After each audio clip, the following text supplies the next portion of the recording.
चलेगी। बजट पर चर्चा क्यों नहीं होती? चक्कर है भाई, चक्कर है। बजट पर चर्चा क्यों नहीं होती?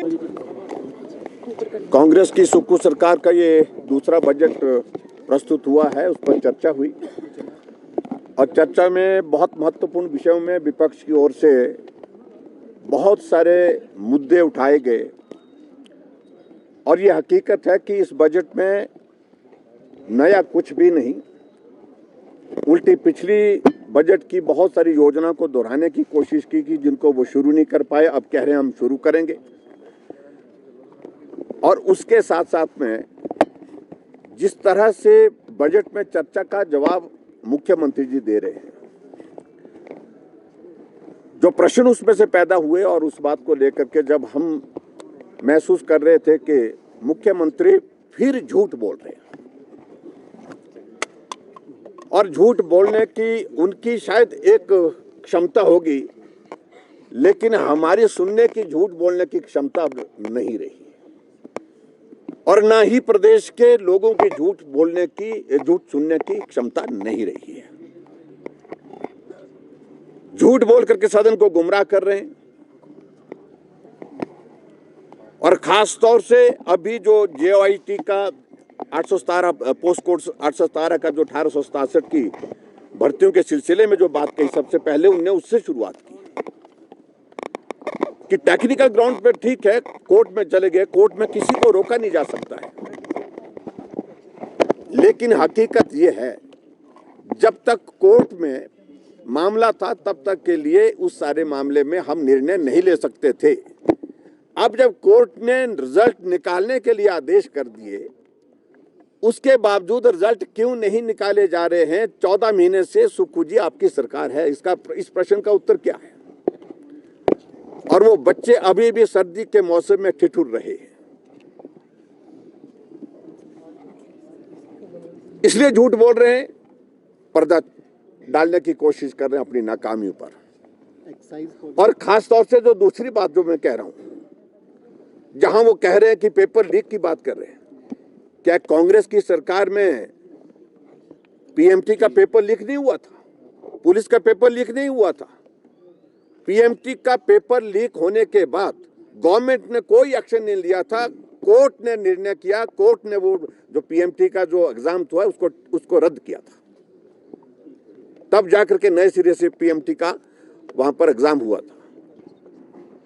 पुलिस भर्ती में इंक्वायरी चलाई लेकिन कोई एक्शन नहीं हुआ। एक्शन तब हुआ जब भारतीय जनता पार्टी की 2017 में सरकार बनी, हमने चार्जशीट उनके खिलाफ दायर की। इन बातों का जवाब है, हम उनको कह रहे हैं कि आप कार्यवाही करिए, लेकिन जो बच्चे सड़कों पर बैठे हैं जिनके रिजल्ट निकलने चाहिए उनके रिजल्ट निकालिए। इंक्वायरी चलती रहेगी, कब तक चलती रहेगी, यही एक बहुत बड़ा प्रश्न है। आज भी यही जवाब दिया कि जब तक जांच होती रहेगी तब तक के लिए हम कुछ नहीं कह सकते। इसके अलावा और बातों का जिक्र किया, एक्साइज पॉलिसी की अगर बात कही, ये भी आंकड़े सत्य नहीं है, सरासर झूठ बोल रहे हैं वो। इसलिए झूठ बोलने की उनकी क्षमता होगी, लेकिन हमारी झूठ सुनने की क्षमता नहीं है। अब उनका जवाब देना पड़ेगा। क्या ये सत्य नहीं है कि जो प्रोजेक्टेड फिगर थी इनकी 2,500 करोड़ की, इस बार रेवेन्यू इकट्ठा करने के उससे 600 करोड़ शॉर्ट है अभी तक, जबकि अब एक ही महीना रह गया 31 मार्च के लिए, और उस सूरत में वो उसको कैसे पूरा करेंगे?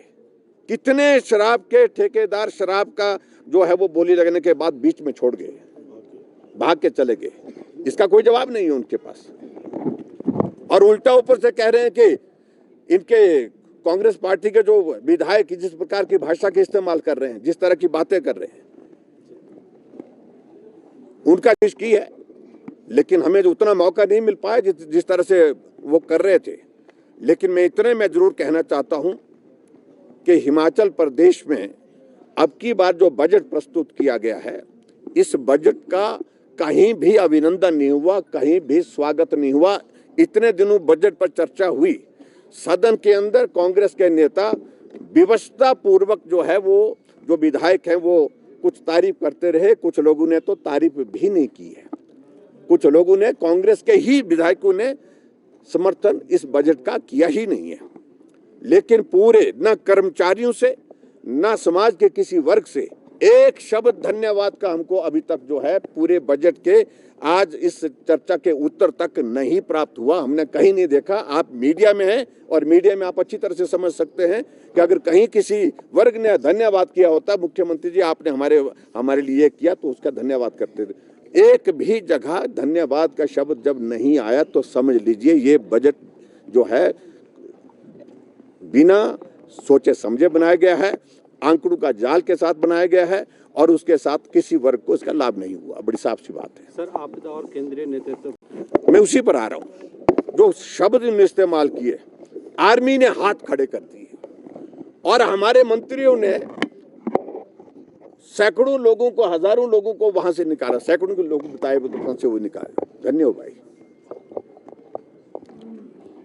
ठीक है, वहां से उनके मंत्रियों ने प्रयास किए, लेकिन आर्मी के बारे में ऐसे शब्द मुख्यमंत्री कहे कि आर्मी ने हाथ खड़े कर दिए कि हम नहीं कर सकते, हमारे बस की बात नहीं है, ये शब्द उनको कभी नहीं बोलने चाहिए। सेना के जवानों ने अपनी जिंदगी को जोखिम में डाल करके कितनी जगह रेस्क्यू ऑपरेशन को अंजाम दिया, लोगों की जिंदगी बचाई, और सेना ने कितनी मुस्तैदी के साथ इस रेस्क्यू ऑपरेशन में जब त्रासदी आई थी उस वक्त काम किया है। और उसके बाद सेना के प्रति इस प्रकार के शब्दों को जो है मैं इसकी कड़ी निंदा करता हूं। और उसके बाद आगे बात करें, इनके एडवाइजर घूमते रहे हेलीकॉप्टर में, लोग जमीन पर मिट्टी के नीचे धंसे हुए, और कांग्रेस पार्टी के मंत्री और नेता, इनके एडवाइजर जो है हेलीकॉप्टर में घूमते रहे। और हेलीकॉप्टर भी वो हेलीकॉप्टर जो रेस्क्यू ऑपरेशन के लिए दिया गया है। स्टेट चॉपर में घूमते समझ में आता, जो रेस्क्यू ऑपरेशन के लिए दिए गए उसमें घूमते रहे। इसलिए कम से कम थोड़ी संवेदना होनी चाहिए उनको। मैं बहुत सारी बातों को अब कहने नहीं चाहता हूं। जो मुख्यमंत्री जी ने रुख अख्तियार कर लिया है, जिस तरह का कर लिया है, इसकी मैं कड़ी निंदा करता हूं। जिस तरह से उनके दल की ओर से कुछ मंत्रियों ने, कुछ विधायकों ने शब्दों का चयन किया है, शब्द जिस प्रकार से बोले हैं सदन के अंदर, भले ही उन लोग कार्रवाई से निकाल, लेकिन सत्ता के नशे में मदहोश हो गई है सरकार, और इस लोकसभा के चुनाव में उनको इसका खामियाजा भुगतना पड़ेगा। Bureau report, city channel, Shimla.